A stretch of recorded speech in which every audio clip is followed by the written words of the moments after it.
There's been an extraordinary turn of events today, bolstering the Gillard government's numbers in the hung parliament. Let's go straight to political editor Chris Ullman in Canberra. Chris, it's usually party leaders who get done over at this time of year, so this is a bit of an unusual twist to the killing season. It certainly is an unusual twist, Lee, but what we can say is that this parliament's been a boon for journalism. It's held surprises right down to this, the last sitting day of the year. Harry Jenkins, the Speaker of the House, has resigned, saying he yearns to return to Labor duties. The new Speaker, Peter Slipper, has defected from the coalition, adding a vital vote to the ledger of the minority government. Shortly, I'll be speaking with Opposition Leader Tony Abbott. But first, let's take a look at how the day unfolded. Because the Broadcasting Committee will not like you to change the guidelines. When was that done? Grace, the matter with you? Chaos in the corridors. This slip has definitely been endorsed by caucus. We'll see. What's his space? The first hint that this last sitting day of the year would not be business as usual came in the Speaker's quavering voice. I acknowledge the Ngunnawal and Ngambri peoples who are the traditional custodians of the Canberra area and pay respect to the elders past and present of all Australia's Indigenous peoples. And then this. When I vacate the chair at the end of this short statement, I will visit the Governor-General to tender my resignation as Speaker of the House of Representatives. This was the reason proffered for the shock abdication. My desire is to be able to participate in policy and parliamentary debate, and this would be incompatible with continuing in the role of Speaker. Parliament's killing season had claimed a most unexpected victim, and the opposition leader immediately smelled a rat. Mr. Deputy Speaker, if I may, we've just had something very unusual happen in this parliament. And from his own ranks, another explanation emerged. Mr. Slipper, have you been asked to fill the Speaker's vacancy? Labor's caucus convened and was told its Speaker would be replaced with a Liberal, Peter Slipper.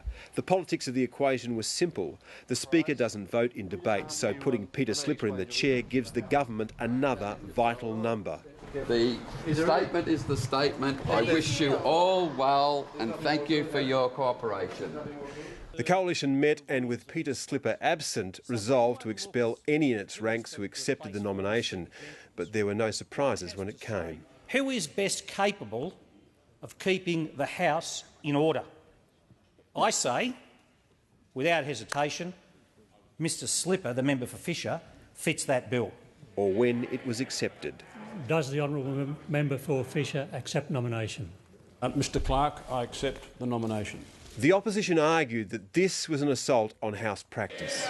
This is the first time, Mr Clark, this is the first time that a government has not nominated one of their own to be Speaker of this parliament. Speakers have almost invariably been drawn from the party that forms government in the 110 years of Australia's federal parliament.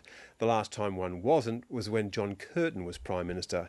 There aren't any ironclad rules in the Westminster system, but certainly in this parliament it is unprecedented for a government to nominate a member of the opposition for the Speaker's job.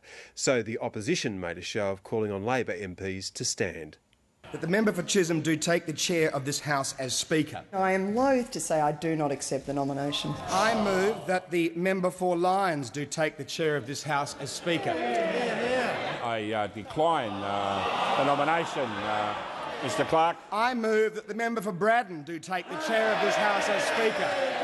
I decline the invitation, thank you. I move that the member for Hindmarsh do take the chair of this House as Speaker. I'm sorry to disappoint the member for Sturt, but I decline. Mr Clark, I move that the member for Reid do take the chair of this House as Speaker. And it's my melancholy duty to decline the nomination. In the end, Peter Slipper was elected unopposed, and there was a deeper than usual irony in the age-old tradition of him being dragged to the chair. Honourable members, I wish to express my grateful thanks for the high honour the House has been pleased to confer upon me. The new Speaker immediately resigned from his party and cloaked his acceptance in the clothes of high principle.